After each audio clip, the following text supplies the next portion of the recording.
Welcome to Hidden Stories, where every story unlocks a new mystery waiting to be unraveled. Grab your favorite cup of coffee, settle in, and prepare to dive into a world full of twists, turns, and unexpected secrets. Stay curious and share the thrill with fellow mystery lovers. Let the adventure begin.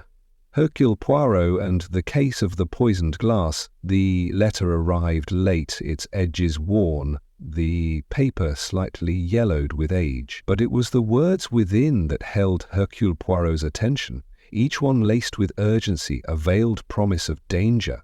It was brief, only a few lines, yet it conveyed a message that struck at the very core of his professional instincts. A poisoned glass. You must come, mon ami, for only you can prevent it. The gala is tomorrow night. Please, do not fail us. The signature was absent and the handwriting was elegant, yet indecipherable in its intent. Poirot felt the familiar stirring in his chest, that rare and unmistakable thrill which only the pursuit of a complex mystery could ignite. The next day, Poirot found himself in a horse-drawn carriage, en route to a sprawling country estate nestled far from the bustle of London. His mind raced through the possibilities. A poisoned glass. Was it metaphorical or literal? A deliberate act of malice, perhaps. But by whom? And why? There were too many questions, and too few answers. Poirot's sharp eyes scanned the passing countryside, his thoughts dancing between speculation and caution. The grand estate loomed ahead, its ivy-clad walls and stately windows obscured by the mist of an early evening fog. As he entered the manor's gates, he was greeted by the warm golden glow of light spilling from the windows, the laughter of guests echoing faintly from within, a scene of wealth and prestige, where nothing seemed out of place. And yet, Poirot's instincts tingled. There was something concealed beneath this apparent normalcy, something yet to be discovered. Inside, the guests mingled with ease. Aristocrats draped in opulent silks, renowned scholars discussing abstract theories, and a few eccentric figures whose wild gestures and excited chatter only served to deepen the sense of intrigue. As Poirot scanned the room, his trained gaze caught the smallest details. An exchanged glance here, an uneasy shuffle there, the subtle tension in the air that only a mind like his could perceive. The host, a middle-aged gentleman with an air of arrogance, welcomed Poirot with open arms, but Poirot's attention was elsewhere. He observed, as always, the behavior of those around him, sensing that beneath the smiles and pleasantries, not all was as it seemed. There were secrets here, carefully hidden under the surface, and the gala was the stage for something far darker than simple revelry. Poirot's gaze was drawn to the drink table at the far end of the hall, where an elegant crystal punch bowl glistened under the chandelier's light. Beside it, a small tray of glasses awaited the toast. His trained eye did not miss the slight tremor in the hand of one of the servants as he carefully filled the glasses, or the brief moment when the servant glanced nervously toward the host. Poirot's mind raced, weaving the pieces together, trying to anticipate the next move in this deadly game.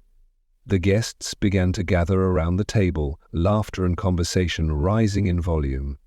Poirot took his place amongst them, his posture composed, his mind alert. The host stood at the head of the gathering, raising a glass high in the air. "To an evening of pleasure, discovery, and success," he declared, his voice booming, though there was an undercurrent of something less certain in his tone. Poirot studied the host's expression carefully, noting the flicker of something akin to fear behind the man's smile. The toast was made, the glasses lifted. Poirot, ever the observer, examined the glass in his hand with the same meticulous attention to detail he applied to all things. The rim was slightly smudged, the liquid within just a shade too clear. It was, in all respects, an ordinary drink, save for the faintest hint of something off in its aroma.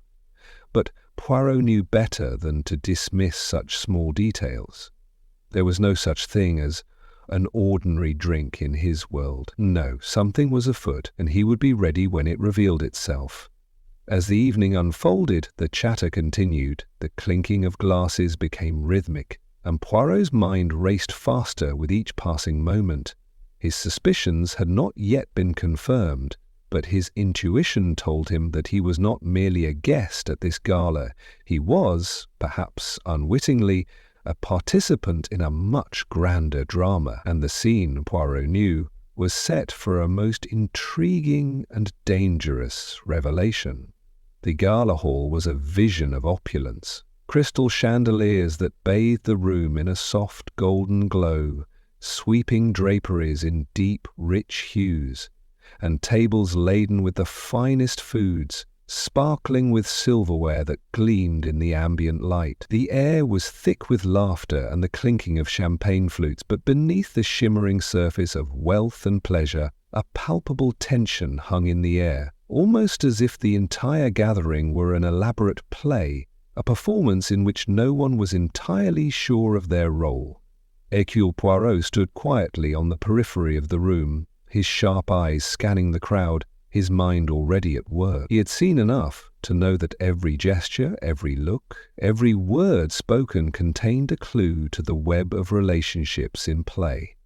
The guests, each an actor in this high-stakes drama, were varied in their backgrounds, but one thing they all had in common was their wealth and status.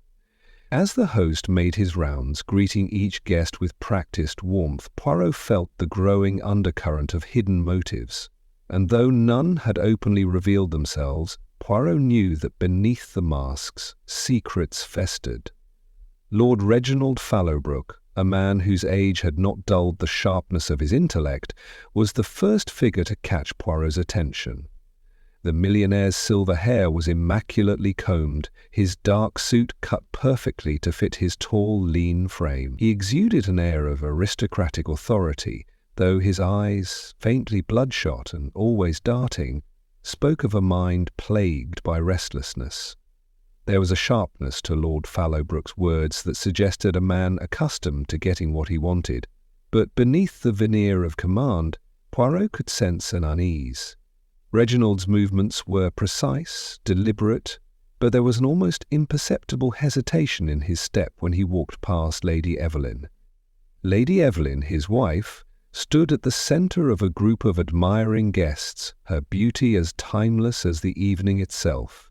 Her raven hair cascaded in waves down her back, and her piercing blue eyes seemed to take in everything, but Poirot noted her coldness, an aloofness that did not seem entirely natural. She smiled gracefully, her laughter tinkling like fine crystal, but there was a distance in her demeanour, a sense that her mind, perhaps, was elsewhere. Poirot had seen this kind of behaviour before, the woman who was either disinterested or hiding something deeper. As her eyes briefly met Lord Fallowbrook's, there was a flicker of something in them. Presentiment, perhaps, or a deeper dissatisfaction. Poirot was certain there was more to their marriage than met the eye. Then there was Dr. Charles Davenport, a renowned chemist whose reputation for brilliance was only matched by the rumours that surrounded his eccentricities. Davenport's tall, thin frame was draped in a long, dark coat, and his eyes were ever watchful, scanning the room with a kind of clinical precision. He held himself aloof, his words measured, his responses cool, though his mind seemed to be constantly working, always observing, always calculating. Poirot noticed that when Davenport interacted with others, his gestures were careful, as though he was afraid of revealing too much. His relationship with Lady Evelyn seemed notably strained, but Poirot could not yet decipher the nature of their connection. Was it romantic, professional, or something else altogether?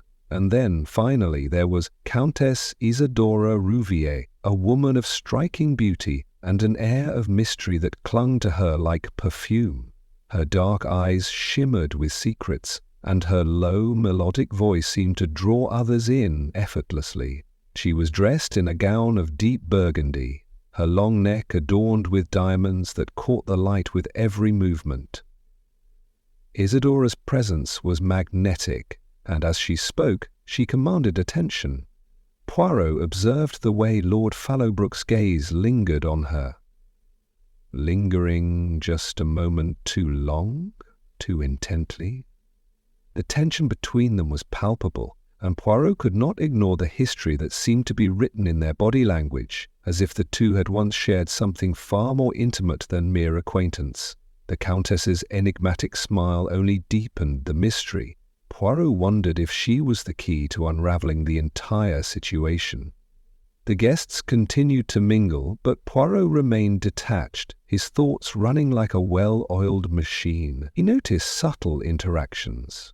Lord Fallowbrook's barely concealed disdain for Davenport, Lady Evelyn's tight-lipped responses to the Countess's questions, and the way the chemistry between the Countess and the Lord seemed to thicken every time they exchanged words. There was a history here, certainly, and Poirot knew it was only a matter of time before the past caught up with the present. The host made a final announcement, his booming voice cutting through the hum of conversation. "Ladies and gentlemen, if I may have your attention." He raised his glass high, a signal for the evening's official toast. The guests, each in turn, raised their glasses to the air, their faces alight with excitement, but Poirot's attention was on the glass itself. It was an antique, a masterpiece of crystal craftsmanship. Rumoured to have been in the host's family for generations, sparkled in the light, its facets catching the glow of the chandelier above, and Poirot could not help but notice the subtle way the light seemed to shift within the glass. There was something about it, something that set his mind alight. Was it the glint of the crystal, or was there more to the glass than met the eye? The toast was made, the glasses clinked, and Poirot watched with unblinking focus as the guests sipped their drinks. No one seemed to notice the way Lord Fallowbrook's hand trembled ever so slightly as he lifted his glass to his lips. Nor did anyone notice the way Lady Evelyn's lips tightened as she watched him. But Poirot did, and he understood. In the midst of the toasts, one of the guests, a young man who had been mostly silent throughout the evening, dropped an innocuous remark that sent a ripple through the room. He mentioned in passing a recent disappearance at the estate. Someone had gone missing, he said, though it was all too quickly brushed aside as if it were a trivial matter. But Poirot's ears pricked up. A disappearance, a missing person.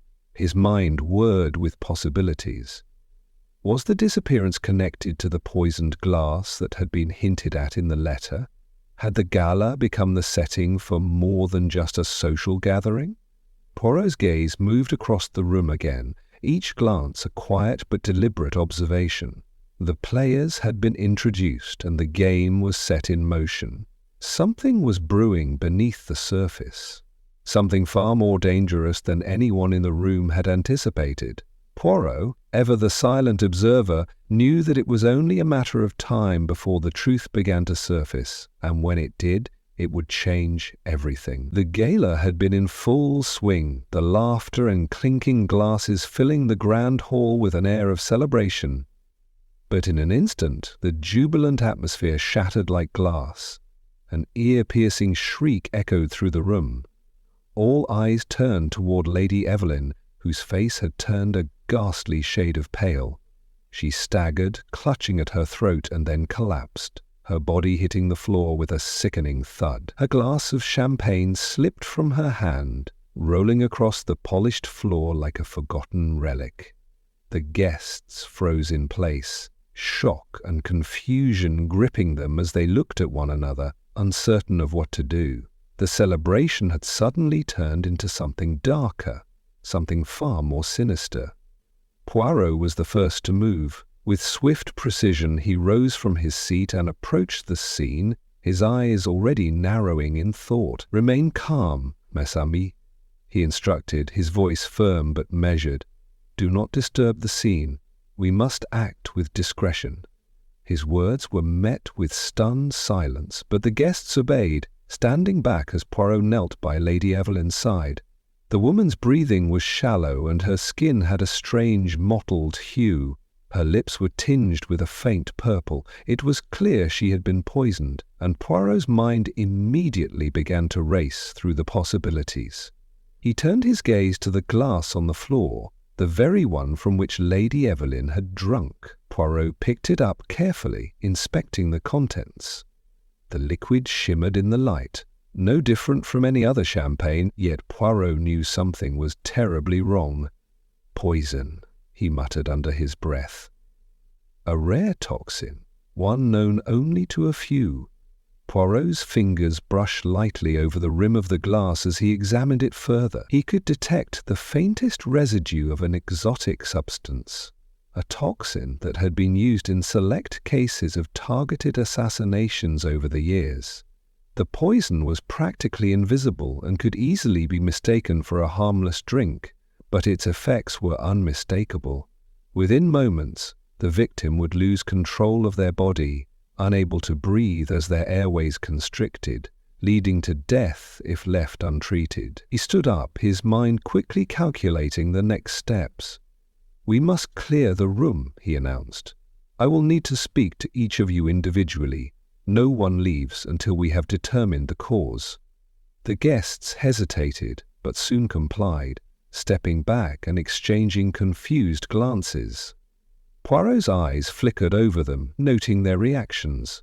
The room was filled with a mix of genuine concern, shock, and something else. Something less identifiable. Poirot's first line of questioning was directed at Dr. Charles Davenport, the renowned chemist. Davenport had been standing nearby when Lady Evelyn collapsed, his face showing no sign of alarm. In fact, he appeared unusually calm, his hands folded neatly in front of him. He had been sipping his own drink, and Poirot immediately noted that his glass was still full. "Dr. Davenport?" Poirot began, his voice calm but piercing. "You were standing near Lady Evelyn when the incident occurred. What did you see?" Davenport blinked, his lips twitching into a small smile. "I didn't see anything unusual, Poirot. Lady Evelyn merely seemed unwell, and then, well, you saw what happened?" "Indeed," Poirot replied. "And yet you show little emotion. A man of your intelligence, I would expect a greater reaction to such a sudden turn of events."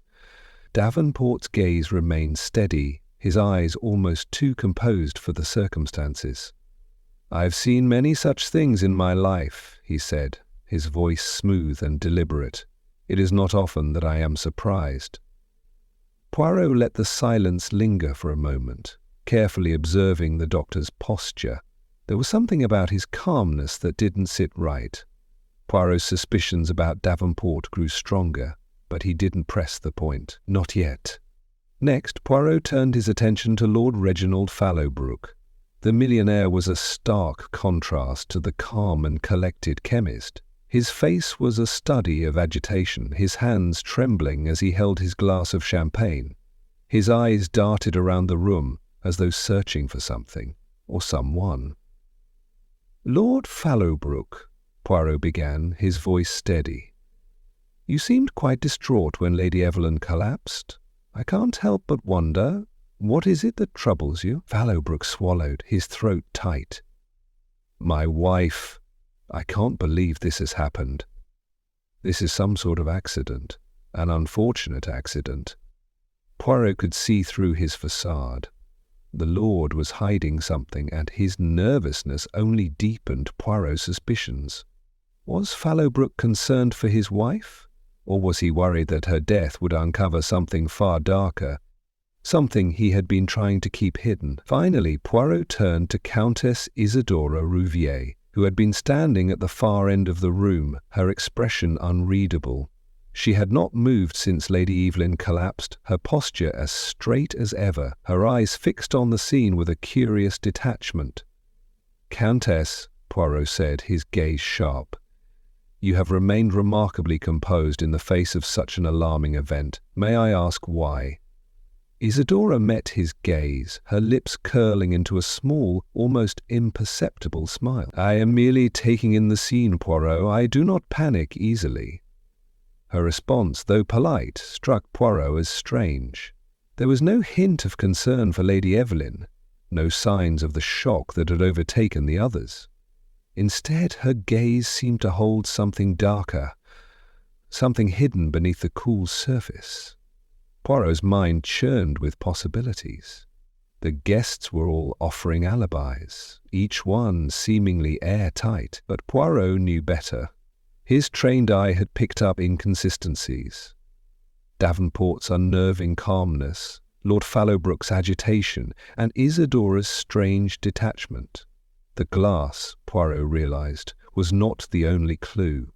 The way the guests behaved, the way they interacted with one another, it was all pointing to something far more sinister. This wasn't a random act. This had been planned. An assassination, disguised as a tragic accident, a carefully orchestrated scheme designed to eliminate Lady Evelyn without anyone suspecting a thing. Poirot stood tall, his mind already forming the next steps of his investigation. The mystery had only just begun, and he would not rest until he had unravelled every thread of this dangerous game. The investigation into Lady Evelyn's poisoning had begun in earnest. As Poirot surveyed the scene of the crime, his mind whirred with possibilities. Each of the guests, Lord Fallowbrook, Dr. Davenport, and Countess Isadora, held secrets that could be the key to solving the mystery, yet none of them appeared to be the obvious culprit. The seemingly perfect alibis, the calm responses, and the subtle manipulations of the room made Poirot's task that much more intricate, but nothing escaped his sharp gaze. The first thing Poirot did was interrogate the household staff. His instinct told him that the murder was not a random act. It had been well planned. The staff, however, seemed unaware of anything out of the ordinary. No one had witnessed anything suspicious, nor had they noticed any discrepancies in the preparations for the evening. But Poirot knew that the most dangerous secrets often lay just beneath the surface. After questioning the staff, Poirot turned his attention to the core group of suspects. He began by confronting Lord Fallowbrook, who was still visibly shaken from the tragedy that had unfolded before him. "Lord Fallowbrook," Poirot began, his voice measured, "I have been reviewing your personal circumstances, and I must admit, I find certain aspects quite perplexing." Fallowbrook stiffened but remained silent, his eyes betraying a sense of unease. Poirot didn't wait for him to speak. "I understand you and Lady Evelyn were in the midst of a bitter dispute over a potential divorce," Poirot continued. "And this, of course, would complicate matters regarding her inheritance." Fallowbrook's face darkened, his hands clenching the edges of his jacket. "That is private, Monsieur Poirot. My wife and I had disagreements, but I did not wish for this tragedy." Poirot smiled knowingly, sensing Fallowbrook's discomfort. "Ah, but a very large inheritance was tied to her survival, was it not? A sum that would have been of great benefit to you." Fallowbrook's jaw tightened, but he remained silent, clearly flustered. Poirot's gaze never left him as he pressed on. "Your alibi, I have noted, seems to be airtight, but there is a matter of your finances that requires further investigation. I understand you have recently been involved in some questionable business dealings." Fallowbrook's eyes widened in alarm, but he quickly masked his reaction with a forced smile. "You have no right to pry into my private affairs, Poirot. I am not the one who is responsible for this tragedy." Poirot raised an eyebrow. "But I do have the right to question you, Lord Fallowbrook, and I shall continue to do so." Fallowbrook shifted uncomfortably in his seat, and Poirot allowed a brief pause to elapse before moving on. Next, Poirot turned to Dr. Charles Davenport, the renowned chemist. Unlike Lord Fallowbrook, Davenport seemed eager to cooperate, though his answers were less than satisfying. "Sir Davenport, you are an expert in rare poisons, are you not?" Poirot asked, his gaze intense. "You must know something about the substance that killed Lady Evelyn." Davenport's face remained impassive. "Yes, I am familiar with certain poisons." but I can tell you that the toxin used to kill Lady Evelyn is not one I have encountered in recent years. It is an exotic substance known only to a select few. Poirot studied the chemist carefully, noting the slight twitch of Davenport's hand as he fiddled with the cuff of his shirt. "You seem unusually calm for someone who is so knowledgeable about poisons. Are you certain you had no part in this?" Davenport hesitated for a moment before responding, his voice smooth and measured. "I have no idea who could have done this, Poirot, but I would be happy to assist you in any way I can." Poirot didn't believe him. The calmness, the evasiveness, it all seemed calculated, as if Davenport was holding something back. He didn't press him further, though. There was something more important to uncover. Poirot turned his attention to Countess Isidora Rouvier, whose aloof demeanour seemed to grow colder with each passing moment. Her relationship with Lord Fallowbrook was known to be volatile, and Poirot had already gathered that there were lingering resentments between them. "Countess, you must be well aware of the tension between Lady Evelyn and Lord Fallowbrook," Poirot said, his voice soft but piercing. "I understand that you were once romantically involved with him. Perhaps that gives you some insight into his motivations?" Isidora's gaze was steady, but there was something calculating in her eyes. "I am not so easily manipulated, Poirot. My relationship with Lord Fallowbrook ended long ago. What happened between him and his wife is none of my concern." Poirot leaned forward slightly, his eyes narrowing. But I wonder, what if it is in your best interest for Lady Evelyn to be out of the picture? There were whispers of your involvement with Lord Fallowbrook when you arrived this evening. It is not so far-fetched to think that you might stand to gain from her death." Isidora's lips curled into a smile, but it didn't reach her eyes. "You are very clever, Poirot, but I assure you I have no interest in Lord Fallowbrook's affairs anymore. What happened between us was a long time ago." Poirot wasn't convinced. There was something about her reaction that felt rehearsed, as though she were trying to distance herself from the situation. Poirot would need to dig deeper. As the hours passed, Poirot continued his investigation, interviewing each guest and examining every detail. But one key discrepancy had emerged. Lady Evelyn's glass had not been touched before the toast. The glass had been placed on a table, untouched by her, yet she had been the one to drink from it. How could she have been poisoned if she hadn't touched the glass directly? This, Poirot realized, could be the breakthrough he needed. Was it possible that the poisoning had been orchestrated in a more intricate manner? Could the glass have been tampered with in such a way that Lady Evelyn had unwittingly consumed the toxin? Poirot's mind raced, connecting the dots between the guests and the subtle clues he had uncovered. A deeper conspiracy may be afoot, one that involved more than just a personal vendetta. Poirot's thoughts swirled as he considered the complex motives of each suspect. Each one seemed to have something to gain from Lady Evelyn's death, but none stood out as the clear perpetrator. Yet Poirot knew that every case held its secrets, and the truth was just waiting to be uncovered. With a sense of quiet determination, Poirot continued his investigation, knowing that the answers were closer than ever. And as the pieces of the puzzle began to fall into place, he could almost hear the ticking of the clock. Time was running out, and the true murderer would soon be revealed. As Poirot delved deeper into the mystery surrounding Lady Evelyn's poisoning, the investigation grew increasingly tangled. New discoveries only seemed to muddy the waters further, leading him to false leads, red herrings, and a growing sense that there were far more layers to the case than he had initially realized. Poirot, ever methodical and precise, continued to pick apart the clues with his usual diligence, his mind working tirelessly to make sense of the puzzle. His first breakthrough came when he uncovered a seemingly incriminating letter. The letter, found among Lady Evelyn's personal effects, was addressed to Lord Fallowbrook. The words were sharp, laden with a veiled threat, and hinted at the potential exposure of a scandalous affair involving Lord Fallowbrook and a third party.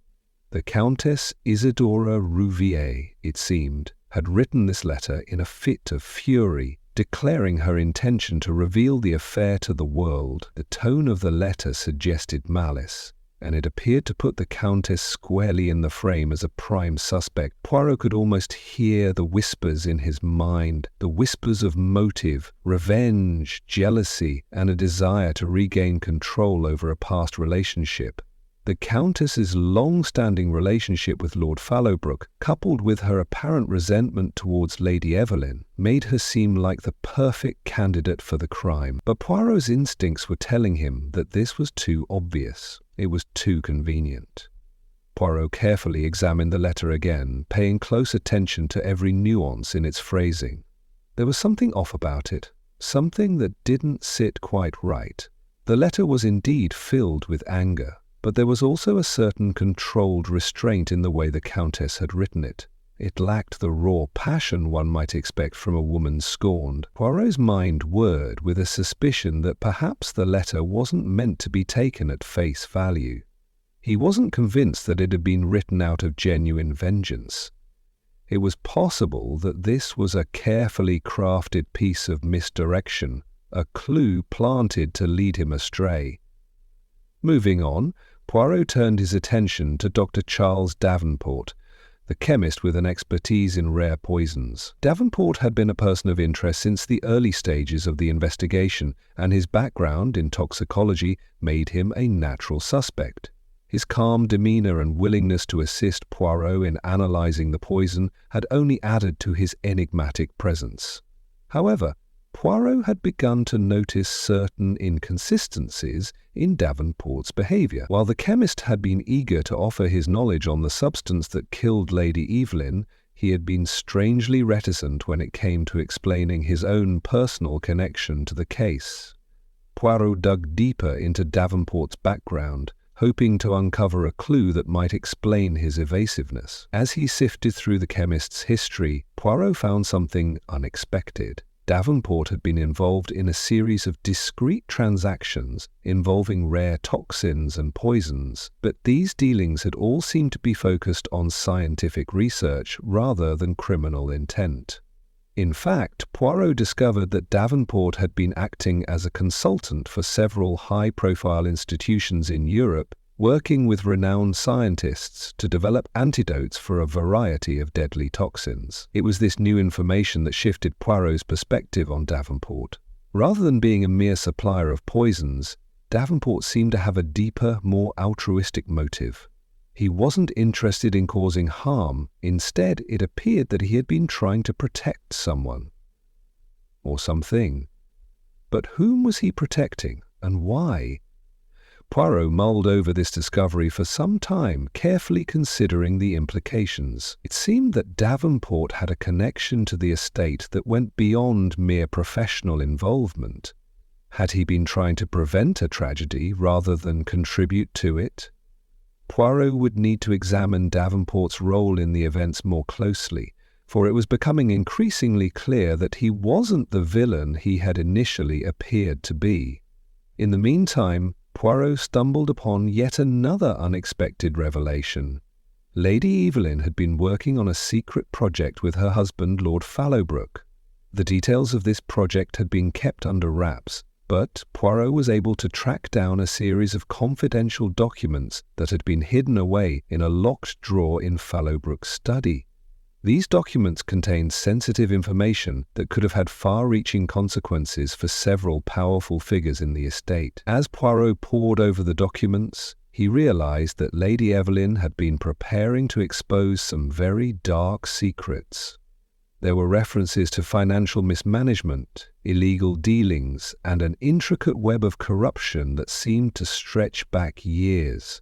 The project was not just an academic pursuit. It was a ticking time bomb, one that could destroy reputations, ruin lives, and potentially bring down the entire estate. This new discovery added yet another layer of complexity to the case. Who stood to gain from Lady Evelyn's death? It seemed clear that more than one person had something to lose from the exposure of these secrets. Could the poisoning have been an attempt to silence her before she could make her findings public? And if so, who was behind it? Poirot's thoughts began to swirl as he connected the dots. Each of the guests seemed to have their own motives, but no one stood out as the clear perpetrator. Lord Fallowbrook's financial misdeeds, Countess Isidora's resentment, Dr. Davenport's cryptic involvement, all of them pointed to a larger conspiracy, but the true orchestrator of the crime remained elusive. The deeper Poirot delved into the lives of the suspects, the more he began to sense that the situation was far more complicated than it had first appeared. Every lead seemed to lead to another dead end, every clue a potential misdirection. The more questions Poirot asked, the more answers seemed to slip through his fingers, like sand through a sieve. But Poirot was not one to be easily deterred.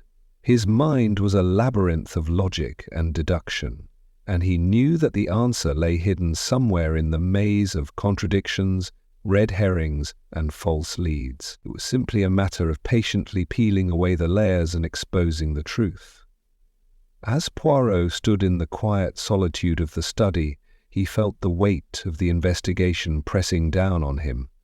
There were still so many questions to be answered, so many puzzles to be solved. But one thing was certain. The true motives behind Lady Evelyn's poisoning were buried deep beneath layers of deception and secrecy, and Poirot would stop at nothing to uncover the truth, no matter how many false leads and red herrings he had to navigate along the way. The investigation into Lady Evelyn's poisoning reached a fever pitch as tension among the guests escalated. With Poirot's careful questioning and the growing pressure of suspicion, the atmosphere in the grand estate became charged with mistrust. Accusations flew, nerves frayed, and everyone seemed to be hiding something. It was a delicate dance of half-truths, evasions, and subtle manipulations. Yet Poirot, ever the keen observer, knew that the answers were within reach. It was now a matter of peeling back the layers and exploiting the vulnerabilities of each suspect. Poirot's psychological acumen, honed over years of solving the most complex of cases, proved invaluable in this investigation. As the guests' discomfort grew, Poirot subtly pushed them towards self-incrimination, using their own emotions and fears against them. He knew that under pressure, everyone had a breaking point. It was just a matter of finding the right pressure to apply. One evening, as the guests gathered in the drawing room, Poirot sat in a quiet corner, watching with his signature calm. He observed the body language of each person, noting the subtle shifts in their movements, the fleeting glances exchanged between them, and the way they avoided looking at one another. It was in these small details that Poirot saw the cracks beginning to form. The tension was palpable, and with it the psychological games that Poirot had quietly set into motion. First, he turned his attention to Dr. Davenport, whose expertise in poisons had made him a prime suspect. Poirot had already sensed that the chemist's calm demeanor was a facade, a carefully constructed mask that hid something far more complex. In a private conversation in the library, Poirot leaned in slightly, his voice soft but insistent. "Doctor," Poirot began, "you are a man of science, of reason. Yet, I wonder, do you ever consider the human side of the equation? The motivations behind actions, the psychological forces at play?" Davenport stiffened, his eyes narrowing slightly. Poirot could tell that the question struck a nerve. "You see," Poirot continued, his voice low, "there are poisons, doctor, that can be detected easily, and then there are those that leave no trace. But what interests me more is the intent behind their use. Who benefits from the death of Lady Evelyn? Could it be a calculated act, a means to an end?" Davenport's face betrayed no emotion, but Poirot could sense the shifting undercurrents. The chemist remained evasive, but Poirot saw the crack in his composure, an involuntary twitch of his hand, a slight tightening of his jaw. It was a subtle response, but it was enough to confirm Poirot's suspicions that Davenport was indeed involved.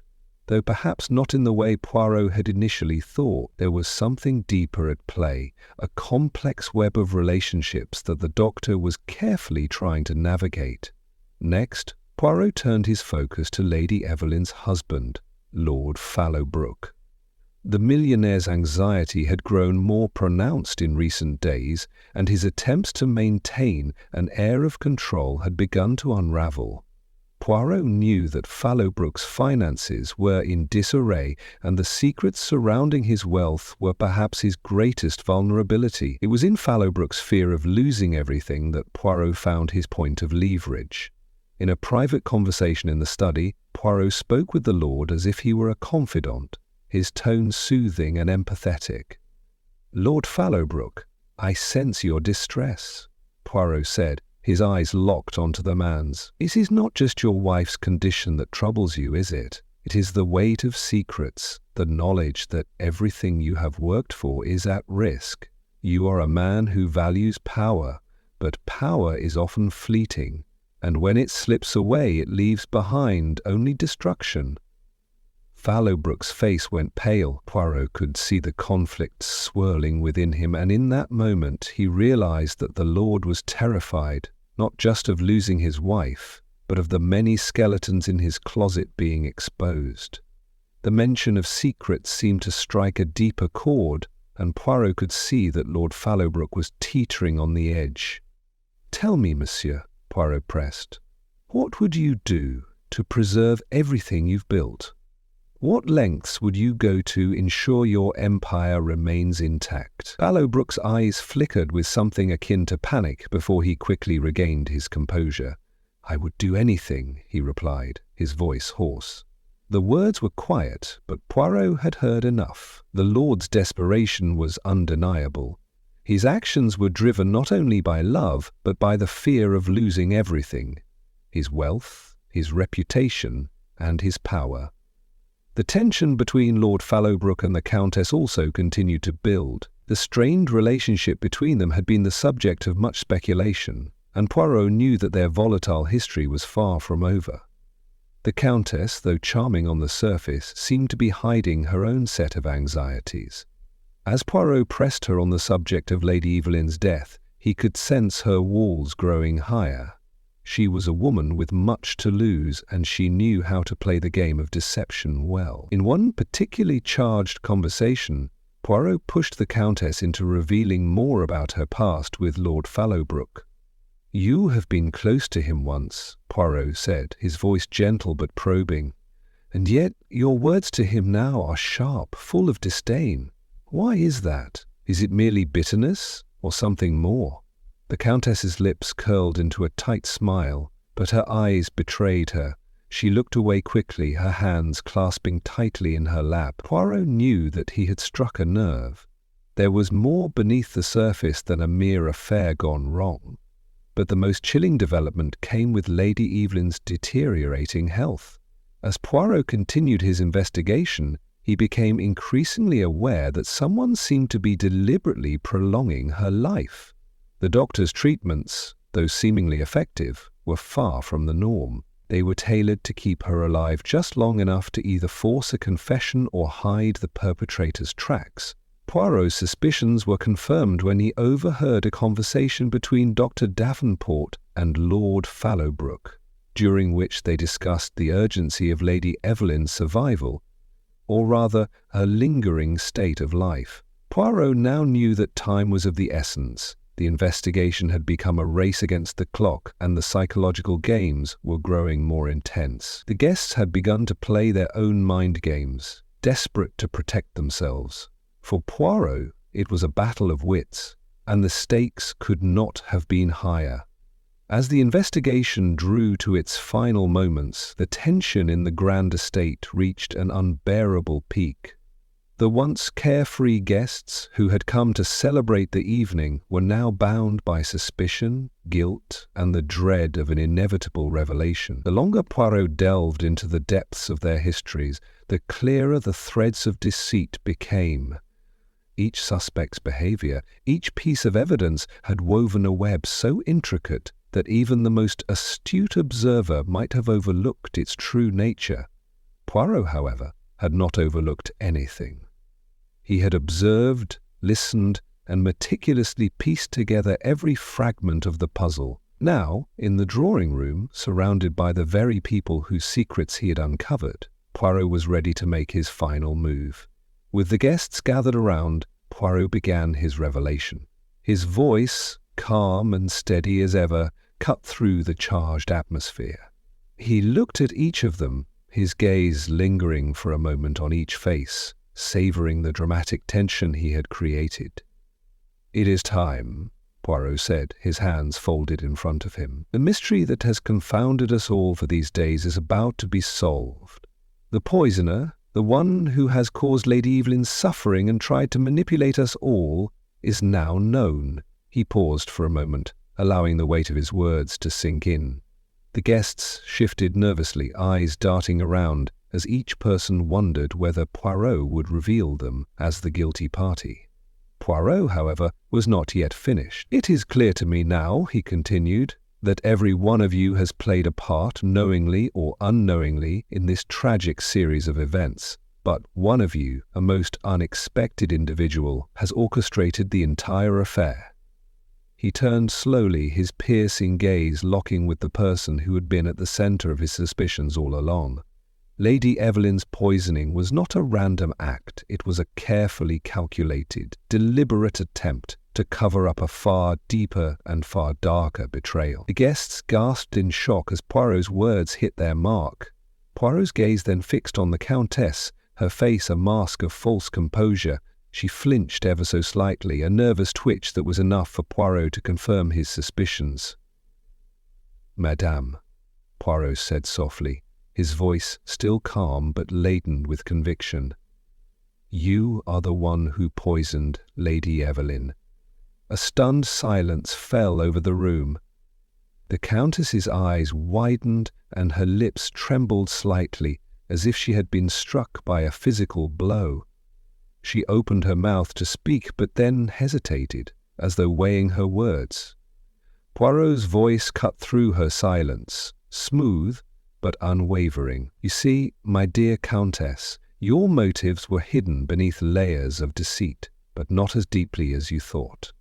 The truth is, Lady Evelyn knew too much. She had uncovered a long-hidden family secret, one that, if revealed, would have ruined everything you had worked for, including your marriage to Lord Fallowbrook." The Countess's eyes flickered, and her face grew pale. Poirot continued, unrelenting in his pursuit of the truth.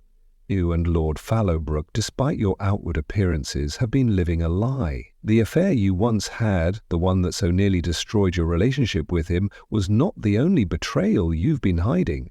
The secret that Lady Evelyn uncovered, the series of documents implicating several powerful individuals, was your undoing." Poirot paused, allowing the Countess to absorb his words. Her body language shifted, and Poirot could see the internal battle raging within her. The guilt, the fear, the realization that her carefully crafted facade was crumbling. Everything was breaking down. "It was you, madame, who orchestrated the poisoning," Poirot continued. "You knew Lady Evelyn was planning to expose this secret, and in your desperation you saw no other way to stop her. You knew that if she lived, she would bring everything crashing down around you." The Countess, unable to bear the weight of Poirot's gaze any longer, let out a bitter laugh, her eyes welling with tears. "Yes," she admitted, her voice raw with emotion. "I poisoned her. I had no choice. She was going to ruin everything. I couldn't let that happen." Her words tumbled out in a rush as if the confession had been a long time coming. Poirot nodded slowly, his eyes never leaving hers. "But you underestimated one thing, madame. You underestimated the power of truth and the ability of those who seek it. You believed that you could control the outcome, that you could manipulate the events to your advantage, but in doing so you overplayed your hand." The Countess slumped in her chair, a defeated figure. The room, once full of tension and suspicion, now felt strangely still, as if the truth had cast a heavy pall over the space. Poirot's calm demeanour stood in stark contrast to the shocked reactions of the other guests. Lord Fallowbrook, who had been anxiously watching the exchange, seemed to deflate as the full weight of the revelation sank in. His earlier bravado was gone, replaced by a look of disbelief. "How could you?" Lord Fallowbrook muttered, his voice filled with a mixture of anger and betrayal. Poirot turned to him, his voice sharp yet compassionate. "Monsieur, it is clear now that you were also trapped in a web of lies. The Countess, in her desperation, manipulated you into believing she was the innocent party. She used your fears and your desires to control the situation. But you too were a pawn in this game." The Countess gave a bitter laugh, her eyes narrowing as she turned toward her husband. "You were never innocent, Fallowbrook," she spat. "You always knew about my affairs, and you always knew what I was capable of. You never cared about me, only about your own survival." The tension in the room thickened as Poirot's words rang true. The complex web of lies, betrayals, and greed had finally unraveled, but there was one more detail to address: the method of the poisoning. Poirot turned back to the Countess, his voice firm. "It was not just the poison that made this murder so devious, madame. It was the careful manipulation of the circumstances. You made it appear as though Lady Evelyn had drunk from the glass herself, framing others in the process." The Countess looked away, guilt evident in her posture. "I thought I could get away with it," she whispered. "I thought I could manipulate everyone, but I failed." With the confession, the final piece of the puzzle had been put into place. Poirot's brilliant deduction had not only solved the mystery, but had also uncovered the true depth of the betrayal. The poisoning was not just about a murder. It was about revenge, greed, and the destruction of lives built on lies. The guests stood in stunned silence, unable to process the enormity of the revelation. Poirot, however, remained calm, his face a study of serene triumph. "The truth, as always, has a way of coming to light," he said softly, his words final. "And when it does, it is not always kind." As the dust settled and the final revelations echoed in the grand estate, Hercule Poirot took a moment to himself. The guests, once suspicious, fearful, and on edge, had now returned to their respective lives. The drama of the poisoning had come to a close, but the lingering effects of the truth still hung heavy in the air. The estate's secrets, which had been buried for so long, had been unearthed. Yet, as Poirot reflected, those secrets were not entirely gone. They had simply taken new forms, perhaps hidden deeper within the hearts and minds of those who had been involved. Poirot stood by the window of his small study, his hands clasped behind his back, staring out at the misty horizon. The grand estate, with its sprawling grounds and stately manor, seemed serene in the aftermath of the storm. The guests had departed, each carrying the weight of the case with them, but Poirot knew that the truth was something far more elusive. It was a force that left its marks on people, shaping them in ways that could not be undone. He thought about the Countess, her confession still fresh in his mind. She had poisoned Lady Evelyn, yes, but she had done so not out of cold calculation, but out of desperation. Her betrayal of her husband, her deceit, her manipulation, these were not the actions of a villainous monster, but of a human being, flawed and broken. Poirot wondered if she would ever find peace, if she would ever be able to look at herself in the mirror without the stain of her actions haunting her. Then there was Lord Fallowbrook. His guilt was not as clear-cut as the Countess's. He had been complicit in the lies, the manipulations, and yet his involvement had been more passive, a product of his own insecurities and fears. Did he deserve to carry the weight of Lady Evelyn's death on his conscience? Would he find redemption? or would he continue to live in the shadow of his wife's actions, forever trapped by his own moral compromises? Poirot's thoughts turned to Dr. Davenport, whose role in the case had been far murkier. The chemist had been more than just an expert in poisons. He had been a person who, for reasons unknown, had sought to protect someone. But who had he been protecting? And why? The tangled web of motivations and allegiances within the household seemed to grow more complex with each passing hour, and Poirot could not help but wonder if there were still more secrets to be uncovered, secrets that had remained hidden even from him. As for the other guests, they too had returned to their lives, but Poirot knew that none of them would ever be the same. Lady Evelyn's poisoning had shaken them all to their core, revealing not only the depths of their own personal betrayals, but also the dark undercurrents of the estate itself. Each person, in their own way, had been touched by the tragedy, whether through their own actions, the actions of others, or simply by being witnesses to the crime. But what of the true cost of justice? Poirot pondered this deeply as he sat in his study, the flickering light of the fire casting long shadows across the room. Justice had been served, at least in the sense that the murderer had confessed, and the truth had come to light.